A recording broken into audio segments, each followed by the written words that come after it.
Mitos atau fakta? Mitos atau fakta? Selamat datang di Mitos atau Fakta. Silakan komen. Halo tuan-tuan. Pada video kali ini, kita akan membahas berbagai informasi yang beredar mengenai seorang tokoh. Melalui video mitos atau fakta ini yang referensi utamanya digunakan dalam pembahasan ini berasal dari Wikipedia atau Google, sebagai sumber pengetahuan umum yang dapat diakses oleh publik. Adapun tujuan video ini adalah untuk menambah wawasan dan mengajak kita semua agar lebih kritis dalam menerima informasi, khususnya yang berkaitan dengan tokoh-tokoh tertentu.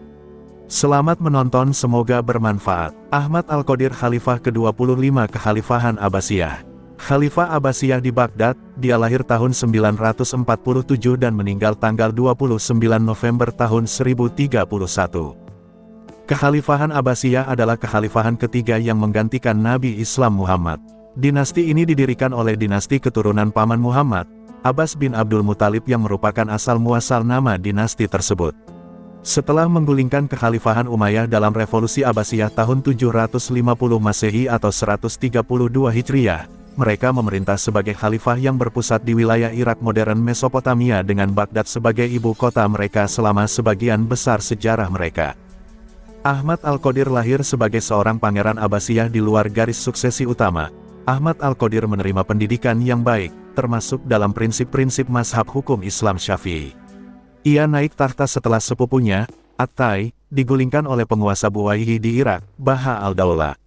Meskipun masih di bawah pengawasan Buwayhi dan dengan kekuasaan real yang terbatas bahkan di Baghdad, Ahmad Al-Qadir mampu secara bertahap meningkatkan kewenangan jabatannya dari waktu ke waktu, mengeksploitasi persaingan para emir Buwayhi dan peran kekhalifahan sebagai sumber legitimasi dan bimbingan agama. Ahmad Al-Qadir mampu mencalonkan ahli warisnya sendiri tanpa campur tangan dari Buwayhi, dan berperan penting dalam mengamankan kendali Baghdad untuk emir Buwayhi Jalal al-Daulah. Pada saat yang sama, ia mencari juara lebih jauh, terutama dalam pribadi Mahmud dari Ghazni, yang mencari pengakuan khalifah atas penaklukannya, dengan menyediakan dana sebagai imbalannya. Dalam bidang keagamaan, Ahmad Al-Qadir menempatkan dirinya sebagai juara Islam Sunni melawan Islam Syiah, yang diwakili oleh Buwayhi dan juga oleh kekhalifahan Fatimiyah Kairo.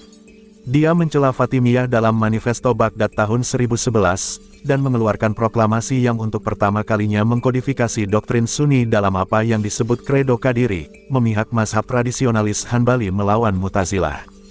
Kebijakan keagamaan Ahmad Al-Qadir memperkuat perpecahan Sunni Syiah, karena para pengikut doktrin yang berbeda dikecam sebagai kafir dan diizinkan untuk dibunuh sebagai akibatnya.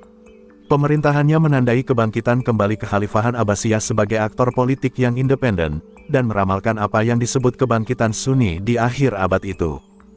Pada tahun 991, penguasa Buwayhi di Irak, Baha al-Daulah, menggulingkan At-Tai, karena yang terakhir telah menunjukkan tanda-tanda kemerdekaan. Sebagai gantinya, Baha al-Daulah menunjuk Ahmad Al-Qadir menjadi khalifah pada tanggal 22 November tahun 991 atau 12 Ramadan 381 Hijriyah.